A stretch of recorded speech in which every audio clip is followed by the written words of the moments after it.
Ya Rasulullah salamun alaik ya Rafi'a syani wa daraji.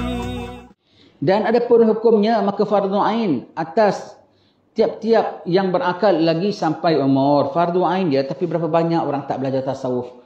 Dah hidup 40 tahun tak pernah belajar apa ini kegunaan mata dan penyalahgunaan mata. Dah hidup 50 tahun, tak pernah dengar pun yang nama riak dan ujub dan takabur itu apa. Dah hidup 60 tahun, tak tahu apa tu yang nama ikhlas, apa itu redha, apa itu sabar. Ya Allah, bimbang ya. Bimbang ya. Bimbang. Tak pernah belajar pun ilmu-ilmu begini, semua tak tahu, tak pernah belajar pun, tak tahu pun apa gitu ya. Sebab itu Imam Hasan Syadzili mengatakan ya, kalau orang tak belajar ilmu tasawuf ini, walaupun dia sudah sampai peringkat syekh dalam bidang dia, syekh tu masters ya, masters dalam bidang dia, tapi tak belajar ilmu hati ini, ditakuti sampai mati dia masih melakoni dosa besar. Iaitu apa dosa besar? Masih ada ujub, riak dan takabur, dan dia tak tahu pun ada penyakit itu. Rasa dia anak sudah buat ibadat, anak sudah buat kerja dalam agama, ada rasa anak ahli agama. Qul hal nunabbiukum bil akhsarina a'mala alladzina dhalla sa'yuhum fil hayati dunya wa hum yahsabuna annahum yuhsinuna sun'a. Katakanlah, nak aku kabarkan siapa paling rugi perjalanannya, iaitu orang yang sesat perjalanannya tapi dia rasa aku paling baik dalam pelakuan aku. Ya Allah, rasa, hum yahsabuna, mereka merasa, mengira, itu hati. Perbuatannya tak betul sebetulnya, tapi mereka mengira bahawasanya yang mereka buat ni, siapa bilang aku buat tak bagus? Aku buat ni perkara agama apa? Perkara agama aku mengajar, semua perkara agama. Dan apa aku bilang tak bagus? Aku anjurkan maulid ni, bukan aku anjurkan menari-menari. Tapi deminya, untuknya, matlamatnya, Allah tak ada pun dalam hatimu. Hanya manusia punya penilaian, apatah lagi duit punya penilaian, opah punya penilaian. Itu saja, na'udzubillah, maka wajib fardu ain. Dan tetapi ini ilmu lah yang orang paling takut nak belajar dan takut nak mengajar.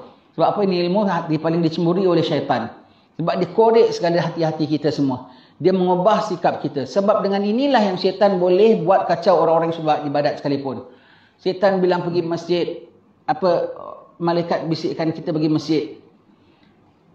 Syaitan bilang pergi ke kelab, naik kelab. Dia pergi masjid juga. Maka syaitan pun bilang pergi masjid. Pergi masjid.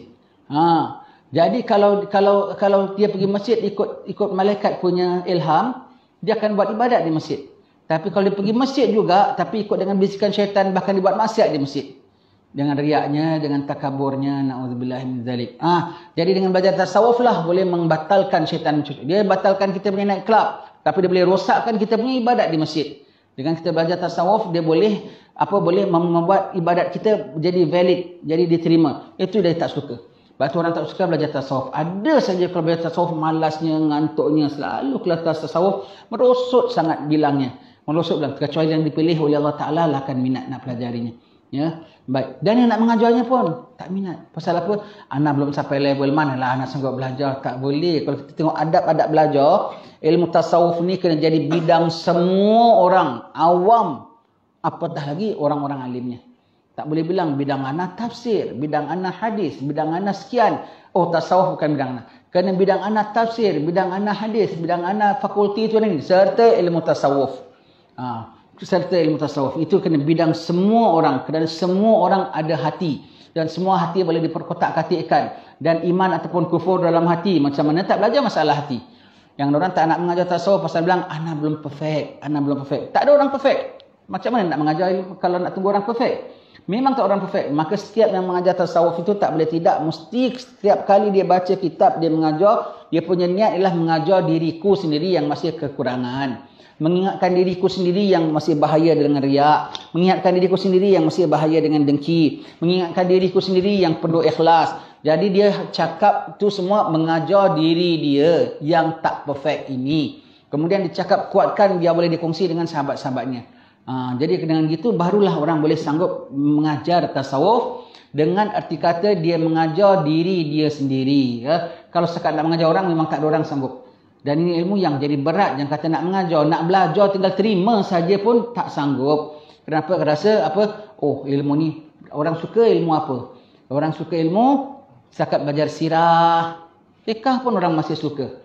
Tasawuf itu dicongkil dosa-dosa kita. Dicongkil perasaan kita yang dalam yang orang tak tahu tu dicongkil. Jengkel dengan ustaznya. Dan jengkel dengan ustaznya. Dia bilang ustaznya sakitkan hati dia. Allah, ustaz cakap tak cakap dah terus dicatat oleh malaikat juga. Ya. Sia-sia, na'udzubillah, kita baca Imam Ghazali halus. Perjalanan nak menuju Allah bukan mudah. Bukan mudah, payah. Ranjau durinya banyak, jurangnya banyak, naik turunnya banyak, perompaknya banyak, gelap pulaknya.